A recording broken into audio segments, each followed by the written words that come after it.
Hey guys, welcome back to the channel. In today's video, I'm going to show you where you can find the African olive pigeon in Heartopia.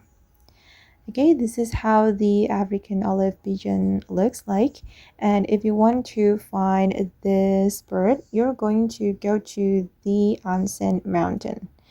Okay, wait, I'm going to capture this bird.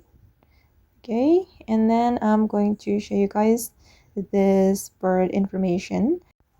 Let me open up my bird watching diary. I'm gonna open up my watch and open the collection. Okay, and let me scroll down. Where is it? Okay, right here. The African olive pigeon. Alright, you can catch it from the Anen mountain, specifically from the Anen.